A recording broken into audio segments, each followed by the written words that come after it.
Hello बच्चों, आइए हम लोग जो है एक नए चैप्टर की शुरुआत करते हैं उप सह संयोजन यौगिक यानी कोऑर्डिनेशन कंपाउंड के बारे में।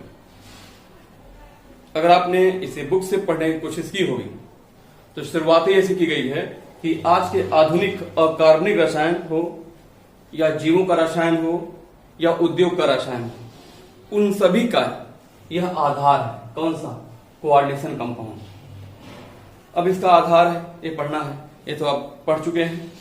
फिर अब इसकी बात की जाए तो साधारणतः जो डी ब्लॉक वाले तत्व हैं, डी ब्लॉक वाली धातुएं हैं, डी ब्लॉक वाली, वो सब कौन सा बोला हमने? D block. जो डी ब्लॉक की धातुएं हैं उन सभी की खास बात होती है, इस तरह के कंपाउंड बनाने की खास एबिलिटी उनके अंदर होती है। और डी ब्लॉक जानते हो कि नहीं?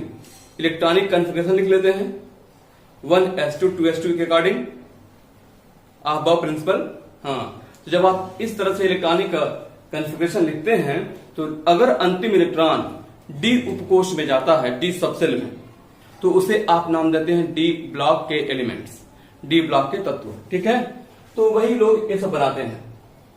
अब एक बात और याद रखना आप लोग, ऐसा नहीं केवल डी ब्लॉक वाले ही, बहुत इंपॉर्टेंट कंपाउंड ऐसे हैं, कुछ ऐसे कोऑर्डिनेशन कंपाउंड हैं जिसको एस ब्लॉक वाले ही बनाए हैं। जानते हो किसी का? क्या नहीं जानते? इसको तो आप जानते ही होंगे, क्लोरोफिल के बारे में। क्लोरोफिल नाम तो सुना होगा। पौधों की जो पत्तियां हरी होती हैं, पौधों की जो हरी पत्तियां हैं, उसके पीछे की वजह क्या है? यह केवल क्लोरोफिल ही है। और वो है मैग्नीशियम का कोऑर्डिनेशन कंपाउंड। इसे एक नाम और देते हैं, आप जानते होंगे, संकर यौगिक। क्या बोलते हैं इसको हम लोग? संकर यौगिक, इस नाम से बोल सकते हैं। या कहीं हो सकता है नाम में लिखा रहे संकुल यौगिक। तो आप हम तीनों से कोई नाम बोल सकते हैं। और कोऑर्डिनेशन कंपाउंड तो बोलते हैं, है ना? पौधों की जो हरी पत्तियां हैं इसकी वजह से होती हैं। और एक आप नाम जानते हो, हीमोग्लोबिन। ये भी नाम सुना होगा आप लोगों ने, है ना? ब्लड, है ना? ब्लड, खून यार। ये किसका है? यह Fe का है। ठीक है, Fe का संकर यौगिक है। खैर, ये तो चैप्टर की शुरुआत कर सकते हो। डी ब्लॉक वाले ही साधारणतः बनाते हैं, एस ब्लॉक का भी नोन है। अब क्यों बनते हैं आगे डिस्कस करेंगे हम लोग। फिलहाल अब यहाँ पे इस चैप्टर में अगर आप बुक में देखें, किताब में देखें आप लोग अपने एनसीईआरटी रिगार्डिंग, तो वहां पे सबसे पहले दिया वर्नर थियरी, वर्नर का सिद्धांत। बट हम लोग जो पढ़ेंगे इसको थोड़ा सा कुछ अलग तरीके से, कुछ बेसिक, वहां पे क्रम थोड़ा सा चेंज कर दिया गया है। अगर आप एक हम जो क्रम डिसाइड किए हैं पढ़ाने के लिए, आपको बताने के लिए, अगर आप इस क्रम से चलेंगे चीजें आपको आसानी समझ आएंगी। यहाँ पे सबसे पहले किताब में आपको जानना चाहिए क्या द्विक लवण क्या होता है, डबल सॉल्ट क्या होता है, उसी के साथ ए संकर यौगिक क्या होते हैं। तो इन दोनों को पढ़ने से पहले एक शब्द आता है योगात्मक यौगिक। क्या बोलते हैं इसको हम लोग? एक शब्द आता है योगात्मक यौगिक। तो सबसे पहले आपको जानना चाहिए योगात्मक यौगिक किसे कहते हैं। आप में से कोई बताना चाहे? इसी को आप नाम देते हैं एडिशन कंपाउंड, एडिशन कंपाउंड। अब आप में क्या समझिए ध्यान से। अब योगात्मक, योगात्मक शब्द से आप सब लोग परिचित हुई? बोलिए। योगात्मक मतलब नहीं जानते क्या? योग मतलब क्या होता है? जोड़ना, जोड़ना ना। योग मतलब जोड़ना, है कि नहीं?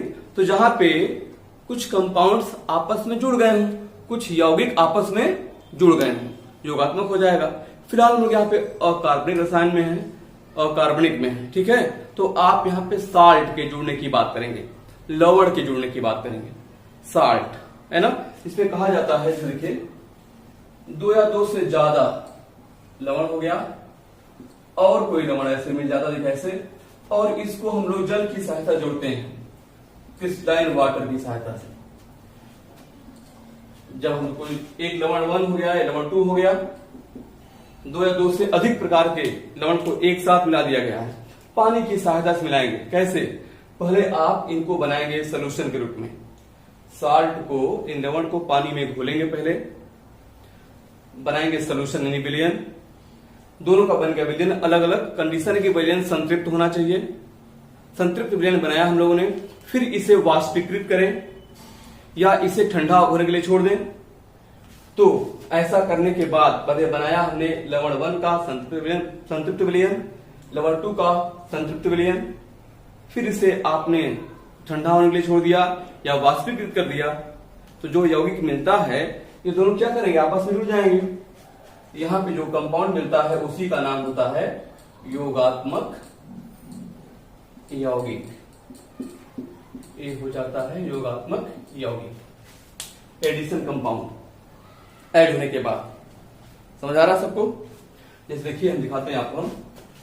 जैसे एक लिया आपने सपोज, देखिए K2SO4 ले लिया, एक लवण, इसको पहले क्या करेंगे, वाटर में डिसॉल्व करेंगे, इसका बनाएंगे संतृप्त विलयन। और फिर आप एक दूसरे कंपाउंड, जैसे एल्युमिनियम सल्फेट हो गया, एल्युमिनियम सल्फेट और पानी के साथ 24H2O। क्या यहाँ पे आप जो हम टर्म यूज कर रहे हैं ये सब आपको आता है कि नहीं? जो टर्म यूज कर रहे हैं, क्या साल्ट यूज कर रहे हैं, लवण। अभी बताते हैं इसके बारे में। इनको मिलाओ गया तो बन जाता है K2SO4 डॉट Al2SO4 का होल थ्राइस प्लस और डॉट 24H2O। देखिए यहाँ पे दोनों अलग अलग थे। पोटेशियम सल्फेट यहाँ पे है, इसका बनाया हमने संतृप्त विलयन पानी के साथ। एल्युमिनियम सल्फेट का बनाया संतृप्त विलयन के साथ। ये दोनों आपस में जुड़ गए। देखिए जुड़ना मतलब योग होना, योग होना मतलब योगात्मक। ये हो जाता है योगात्मक यौगिक। समझ गए? तो इस तरह से और भी कंपाउंड बनने वाले हैं। फिलहाल हम लोग जो है ऐसे देखिए और होता है। दिया के मैंने 4 potassium cyanide KCN, ferrous cyanide, ये भी एक साल्ट है, इनको मिला दिया गया अगर तो बन जाता है K4FeCN6। ऐसे हो जाता है। देखिए अब यहाँ पे अलग अलग साल्ट है, लवण अलग अलग है। अब ये एक साथ हो गए योगात्मक यौगिक। तो इसकी परिभाषा हो जाती है कि जब 2 या 2 से अधिक लवणों को जोड़कर जो यौगिक बनते हैं उसे आप नाम देंगे योगात्मक यौगिक। परिभाषा याद हो जाएगी। 2 या 2 से अधिक लवणों के जोड़ने से जो नया यौगिक बनता है उसे आप नाम देते हैं योगात्मक यौगिक। ये 2 तरह के होते हैं। एक क्या 2 तरह कौन कौन नाम हो जाएंगे? एक को आप नाम देंगे द्विक लवण, एक बोलेंगे द्विक, दूसरे को आप नाम देंगे उपसहसंयोजन यौगिक। यहां से इस चैप्टर की शुरुआत की, उपसहसंयोजन यौगिक। ठीक है, ऐसे ये हो जाएगा। तो अब हम लोग जो है दोनों को अलग अलग पढ़ते हैं। पहले द्विक लवण क्या होते हैं और उपसहसंयोजन यौगिक क्या होते हैं। तो पहले इसको देखते हैं। देखिए